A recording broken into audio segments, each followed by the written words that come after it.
So I really hope the sound in this video comes out okay, because sometimes when I record at this location, it kind of goes in and out, so we'll just hope for the best. So today I'm going to be doing a little review on these shadow shields that I get so many questions about whenever I use them in my tutorials. So these are shadow shields. They look like this. I'll take one out so you can see. And this is a shadow shield. So basically what this is used for is to stick it to the underneath your eye, so that way when you have your face done or you just don't want to get any fallout, or if you have a powdery eyeshadow, it goes onto the shadow shield versus getting all over your face or your already done face, which is the worst, as you guys probably know. So these cost about 50 cents per shield, and the way it works is you can get these at Rite Aid. I believe they have them for $5.99 and you get 12, and you can find them at in the same section as the makeup brushes at Rite Aid, or you can get them on Amazon.com. These particular ones were from Amazon, and the brand is called I don't know. It doesn't really say what the brand is called. These ones just say Shadow Shields. Be fearless, be flawless, be smudge free. Yeah, so these, like I said, these were from Amazon, and it was, I think, around $12, and I got 24 of them. So you do get more like when you buy them online, but they're basically the same price. Do I think that they're worth the price? Yes, I do, because you can reuse them a few times before you have to throw them away. Now I'm going to show you what the front and back look like. So the back just has this little adhesive part where you can peel off the paper, and the front is like a cottony texture. So the only way I can describe it is, you know what a maxi pad feels like on top, how it has like that layer of, it's kind of like meshy and cottony at the same time, and so that's what it looks like. It does have these little holes in it, so I've never really had a problem with that though, with the makeup like getting through the holes and onto your skin, so that's not an issue. And it comes off in 4 areas. Now you can peel off the center, you can peel off this side, that side, and you can pull off the whole entire thing if you want to. And so you can just kind of peel it off wherever you need it to. Most of the time I just take off the center and pop that under my eye if I'm only worried about fallout. But if I'm using the shadow shields to get a more defined edge on my eyeshadow, then I will actually take off both of these back parts so that the corners will stick to my face and be more secure. Another thing that I do with these is that I'll start with taking off the center, and then as I start to use it a little bit more and the back gets a little bit less sticky, I'll take off these 2 pieces right here so I can use it more times, and this will stick to my face, and because the center is like unsticky, I guess you could say.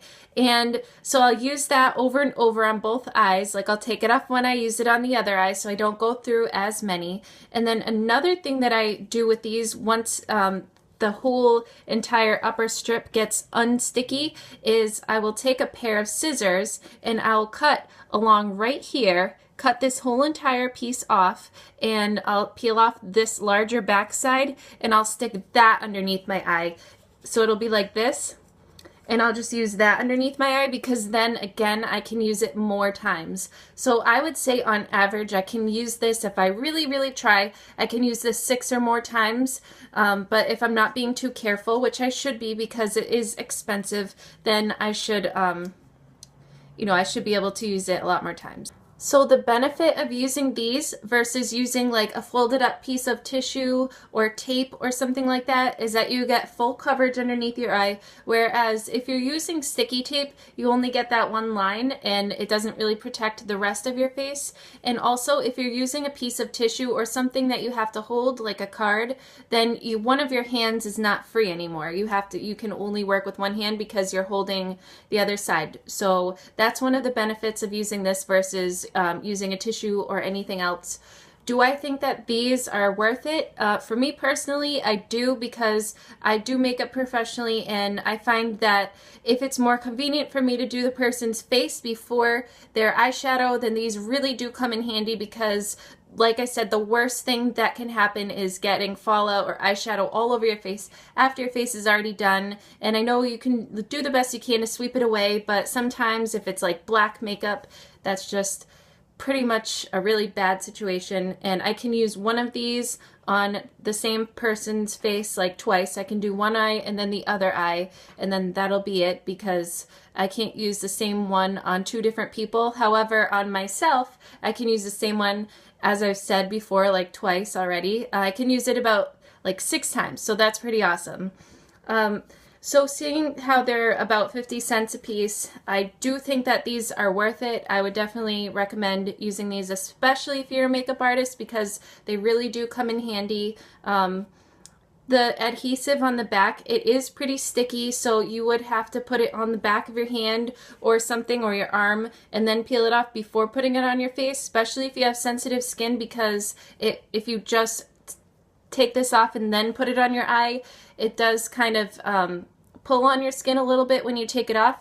So I would recommend sticking it to something first and then putting it on your eyes. And if you're a makeup artist and you're doing it on somebody else, probably don't put it on your skin before their eyes or face. Try to either put it on a clean cloth or something you have nearby, or if you feel comfortable enough, ask them to use their hand and just explain why. So I think that's all I have to say about these shadow shields. I do think that they're worth getting. If you have any more questions, anything that I haven't mentioned, be sure to leave a comment in the comment box down below, and I'll be getting back to you. So I hope you enjoyed this video, and I'll see you next time. Bye!